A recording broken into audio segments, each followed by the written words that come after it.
I never imagined that stepping into my best friend's house on an ordinary Friday evening would set off a chain of events that would change the way I looked at friendship, family, and trust forever. At the time, everything seemed so normal, so routine, the kind of life you take for granted. My best friend Lila and I had been inseparable since we were little girls. We were the kind of pair people joked about being two halves of the same soul. Wherever she went, I was there too, and the same went for me. Her house felt almost like my second home, and her family treated me as though I belonged there.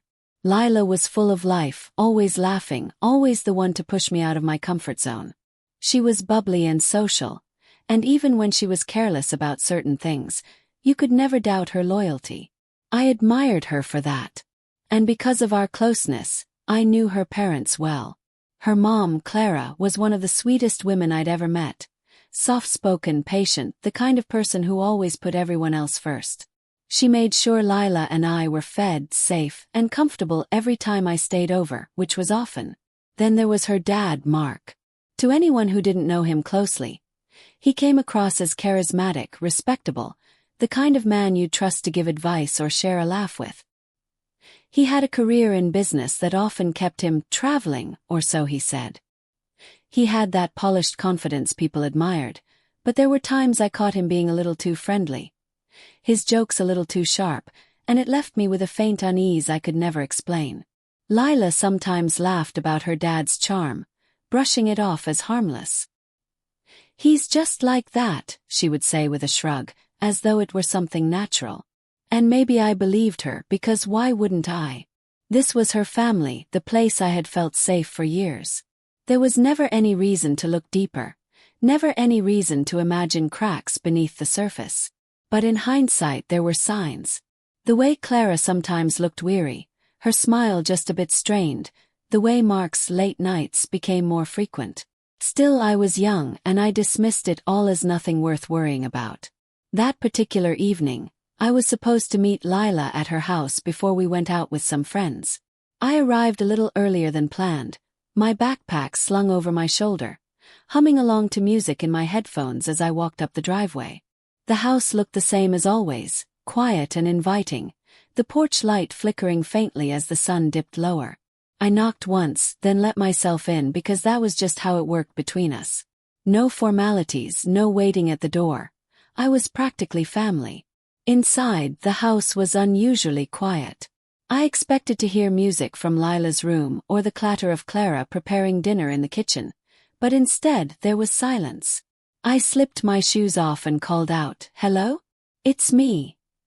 But no one answered. Assuming maybe Lila had run out for a quick errand, I decided to wait. I wandered into the living room, dropped my bag on the couch, and glanced around at the familiar space. The photographs on the walls, the neatly arranged books, the faint scent of Clara's lavender candles.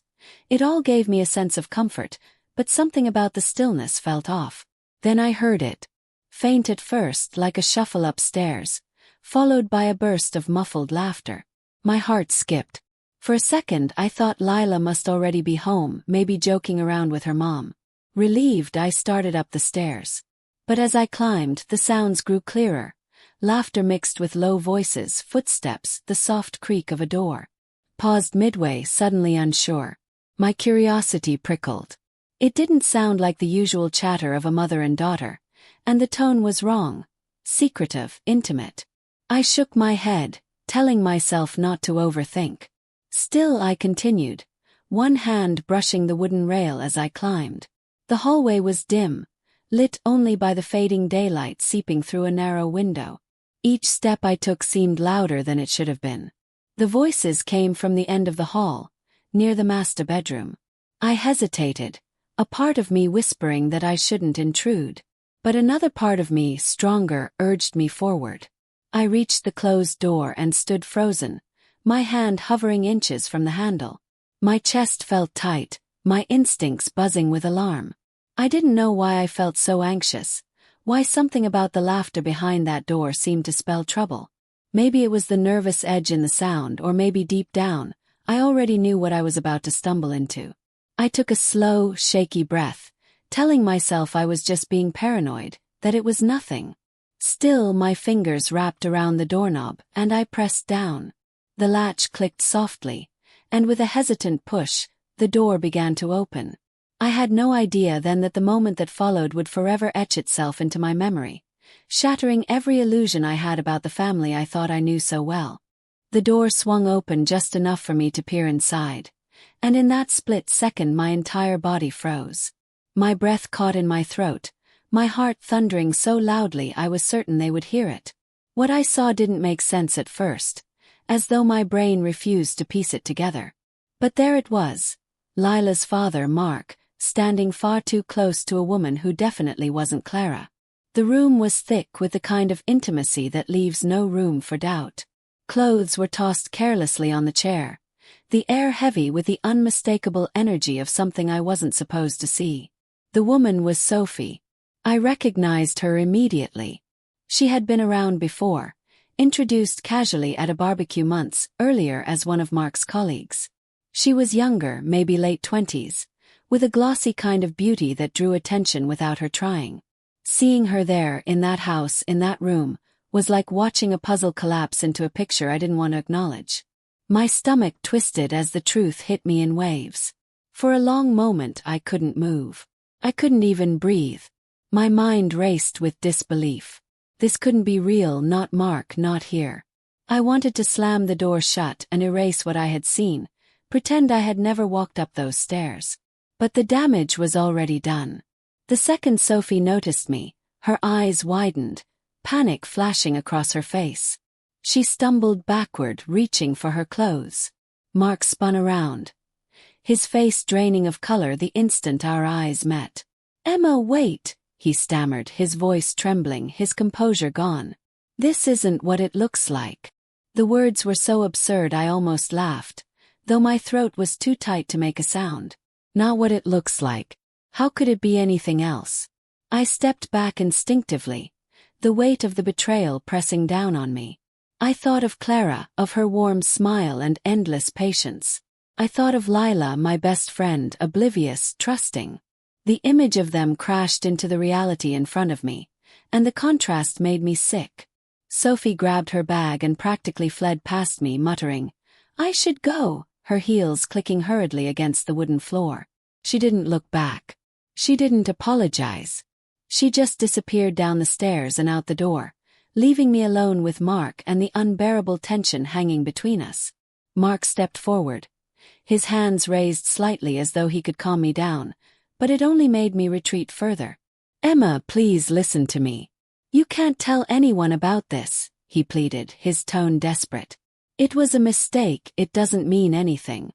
If Lila or Clara find out, it will destroy everything." I couldn't believe what I was hearing. He wasn't worried about the act itself, about the betrayal. He was worried about being caught. The selfishness in his voice made my skin crawl. My mouth opened, but no words came out. I was shaking too hard, anger and disgust warring with fear.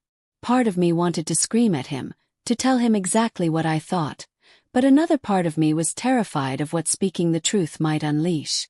"Please, Emma," he begged again, his voice dropping to a harsh whisper. "You're like family to us. You don't want to hurt them, do you? Think about Lila. Think about what this would do to her."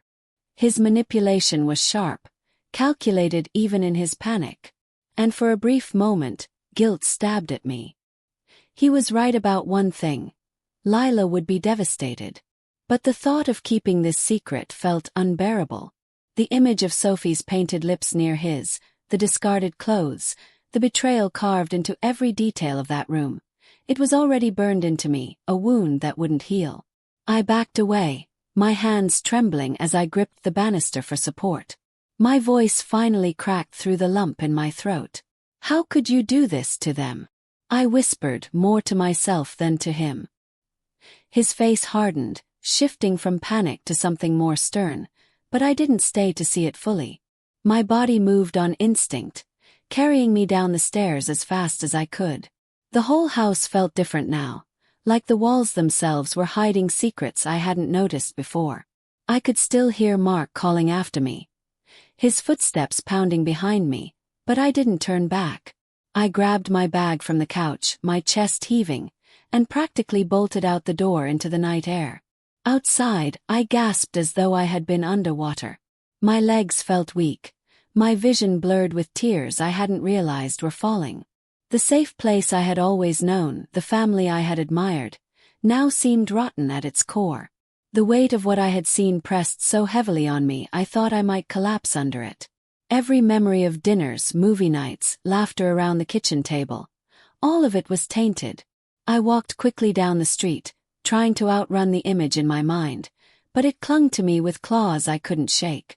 My heart ached not just for Clara, but for Lila, who had no idea her world was about to break. I wanted to protect her, shield her from the truth, but how could I? How could I look her in the eye, knowing what I knew? The betrayal wasn't mine, yet it had become my burden.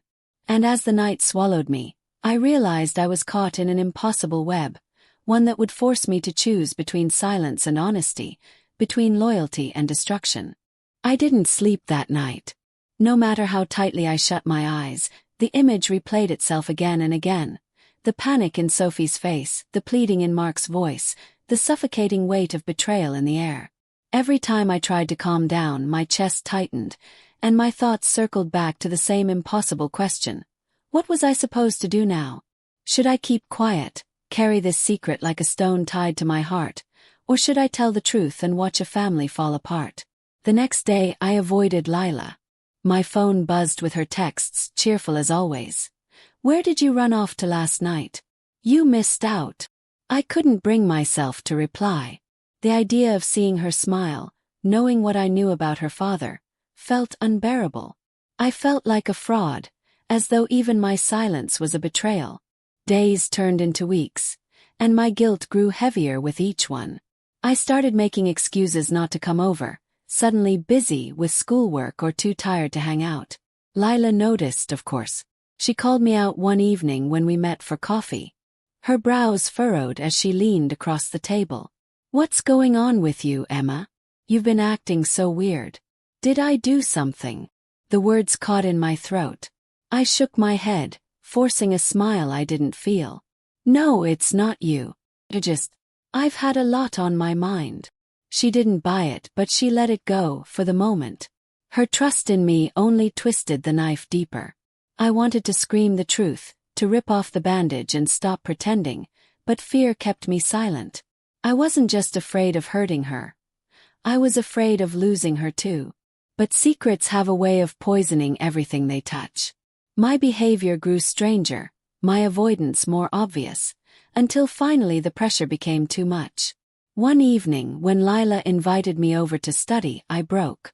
Sitting on the floor of her bedroom, surrounded by open textbooks, I felt my chest tighten until the words spilled out in a trembling rush. Lila, I need to tell you something I saw. She blinked at me, puzzled then concerned. Okay. What is it? My throat burned. I came over early that night before we were supposed to go out. I went upstairs. No. I saw your dad. My voice cracked. I saw him with someone. It wasn't your mom. First she laughed. A short, sharp, incredulous sound. What? Oh, that's insane. My dad.